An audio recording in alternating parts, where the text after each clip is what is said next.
pinag-pray talaga nila na ito ay maging godly. Amen. So, maraming paraan para makatulong ka. Yes. Sa katabi natin, klaro. Klaro. Mas maganda na suportahan mo tao, hindi aso. Yes. At mga pusa. Amen. Kasi ang uso sa mundo ngayon, mga cute na aso ang gagastusan. Amen. Tapos yung kapitbahay, walang makain. O high five sa katabi natin. Pinapadoktor si aso, minamanicure si aso, pinapaparlor si aso. Pero yung neighbor niya, born again siya, hindi man lang niya madalaw para mabigyan ng pagkain. Amen. Samantalang yung aso walang kaluluwa. Amen. Pero yung tao ay mahalaga. Amen. Kasi walang mundo ngayon. Anong party ngayon? Party ng mga aso.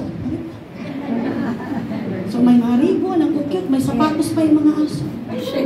Ginastusan niya. Nakakapanginayang ng mga party yan. Mga aso na yun, ibalik mo kung taga saan sila. Bakit mas masarap ang buhay nila sa tao? High five sa katabi natin. Sige na, mag-high five kasi. Hindi ako galit sa aso, kaya lang. Nagkasa pa ba ako? Amen. Amen? Amen. Kasi nauso sa mundo yan. Naipakalat sa buong mundo kasi ganito minsan. Ayoko ng taong alagaan kasi makulit yung aso na lang pinapaligaya ako. Kaya kaya niyang gastusan kasi kaya siyang paligayahin ng mga aso. Pero yung tao, pabayaan mo na lang. Napakaraming tao na kailangan ng support. Amen. Sino ditong nangangarap na pagmayaman-mayaman ng Philippines, susuporta siya sa mga bansa-bansa na hindi nakakaalam ng bagay. Amen. Hahanapin mo ang mga bansa at sasabihin mo rin, I will support you but find a Christian church. Amen. Amen? Amen. Ganun naman ang ginawa ng iba. Kaya doon sila naniwala. Pero isang araw pagdating sa Hong Kong Church, pagdating dito na share natin, naalis sila sa wrong teaching kasi marami rin wrong teachings na tutulungan kita basta sa amin ka umaten. No?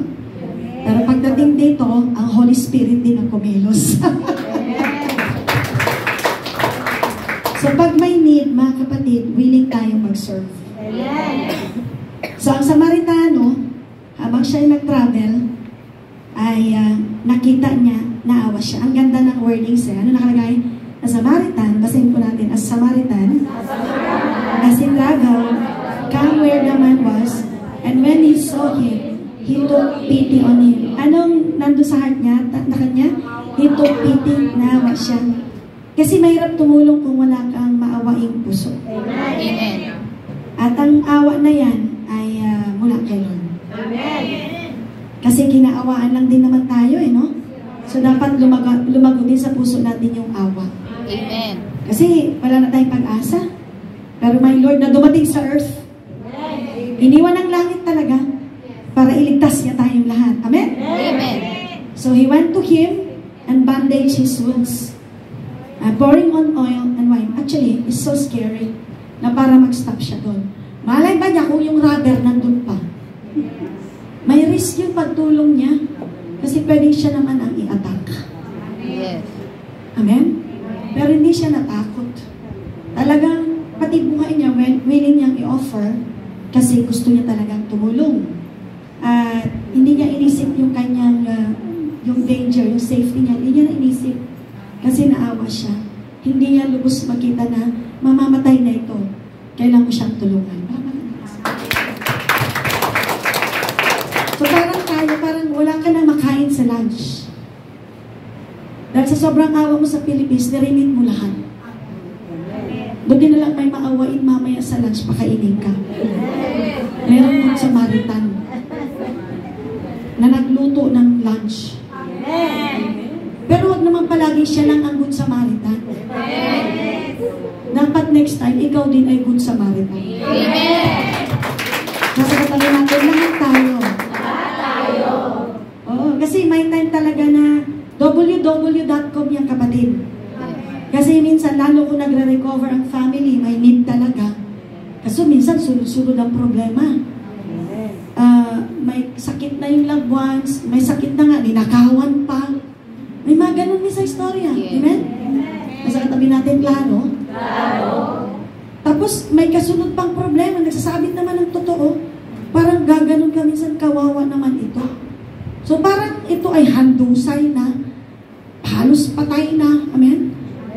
Pero, kailangan niya ng tulong. Amen, amen? Amen.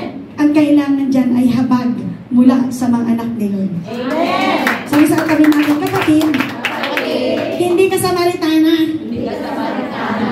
Ikaw ay spiritual Jew. Ikaw ay spiritual Jew. High five sa mga katabi natin.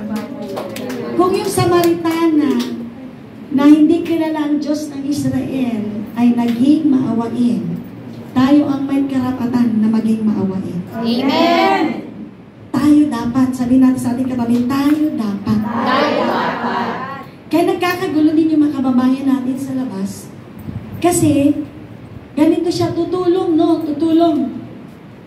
Sige, tulungan kita magkapera ka. Kasi kawawa ka. Pero minsan, dahil hindi talaga siya mabuting Samaritana yung tumulong, next time, magpapatulong din siya. Tapos, tatakasan niya na yung tumulong. Kasi naglokohan na sila. Mas maganda kung yung tutulong ay talagang anak ni Lord. Kasi, pag anak ni Lord yung tutulong, hindi naghahanap ng kapalit. Kasi bayad na siya ni Lord. Yung palang sinave ka sa from the cross, from slavery of sin. Alipin kasi tayo ng sin. Alipin tayo ni Satan. Yung pagpapalaya lang ni Lord sa atin sa kamay ng demonyo, higit ng sobra yun. Mga kapatid, na kahit di ka bayaran, bayad ka na. Amen! High five sa katabi natin. Laksan natin. Kahit na ikaw ay hindi na bayaran. Sa ginawa mong mabuti, minsan masama ka pa pagkatapos mong tumulong. O sino mga nakaranas ang ganun, magsinamin ng lahat. Kaya may taas ang dalawang kamay, pati pa. Tinulungan mo ng pamilya mo, ang ending, madamot ka pa rin. Huwag ka na maghanap ng bayad. Kasi yung pagtubos ni Lord sa'yo, bayad na lahat yun. Kaya tayo naghanap ng bayad, di mo alam kung ano yung presyong binayad ni Lord sa atin. Higit-higit yun sa lahat ng pera. Computing mo lang yung nakuha sa'yo. Higit pa doon yung ipinambayad ni Lord para magsilaya tayo. Pumapayag ba kayo sa pinag-usapan natin? Amen! So, paano ka pa magiging masamang born again? Ano po, matamang born again? Nabuyo ito. Amen? Kung clear sa'yo yung ginawa ni Lord. Kasi, kung yung Samaritano na hindi talaga Hudyo na alam ang Diyos, kaya niyang tumulong. Amen. Dapat masigit tayong marunong tumulong. Amen. Kasi tayo ang totoong kinahabagan, tinanggap na natin ang salvation. Na-receive na natin yun, kaya dapat mas maawain tayo. Amen. Masalang palakpak sa Panginoon. Kaya mga kapatid, dapat maging willing tayong mag-serve. Hindi napipilitan, tapos bilang ka ng bilang. Amen. Ayoko na, kasabi ng anak ko, bata pa siya.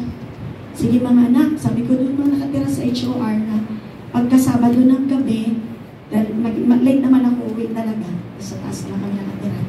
Sabi ko mga anak, sige mauna na kayo, magsitulong na kayo doon para maaga kayo bukas. Harapin ako ng anak ko. You keep on telling them to sleep, they're tired, sabi sa akin. You are more tired than them, sabi sa akin ng anak ko. You keep on telling them to rest. You need rest, mommy. You are more tired than them. Bata pa siya, hindi niya pa alam sinasabi niya. Pero hindi niya ako nakuha sa kanyang drama. Pero yun ang alam niya, bata pa kasi siya. Ako, computed ko na kasi sa grace ni Lord, yung pinangbayad ni Lord para maligtas ako. Amen!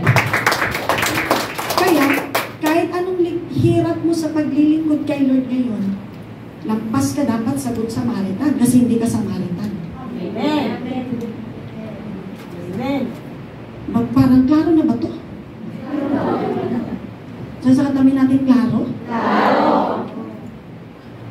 Isipin ko lang yung ginawa ni Lord sa buhay ko. Kahit na maghirap-hirap ako, hindi ako mamawenta. Hanggat clear sa akin na yung pinambayad ni Lord sa akin, hindi kayang kwentahan ng pera o hirap, kahit lagyan mo pa ng figure yung aking pagtatrabaho, hindi yun pwedeng i-equal sa hirap ni Lord para sa akin.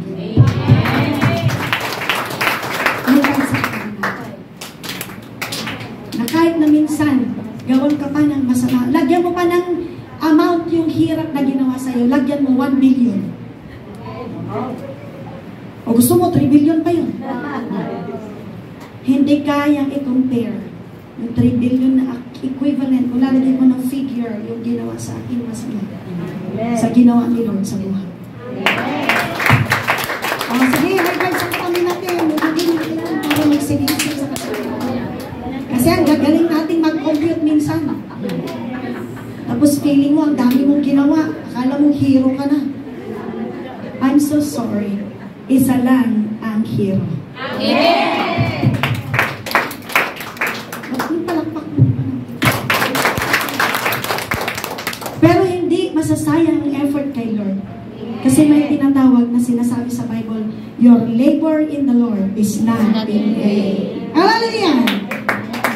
So dapat, para maging willing mag-serve, dapat ang heart na yan ay mahabagin. Bakit naging mahabagin? Kasi kinahabagan siya. At bakit siya naging mahabagin? Maliwanag sa kanya na siya ay totoong kinahabagan.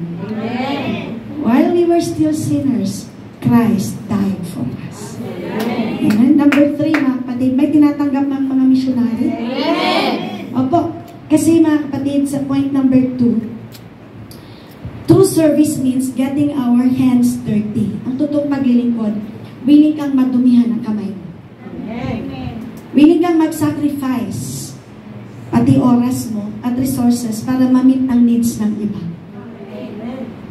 Yung palang meaning ng totoong paglilingkod. Gusto niyo pa ito? Amen. Sa mga bahay na pinaglilingkuran natin para hindi tayo magdrama, isipin natin itong parable of the Good Samaritan. Si Amo ay in need yan ng spiritual blessings.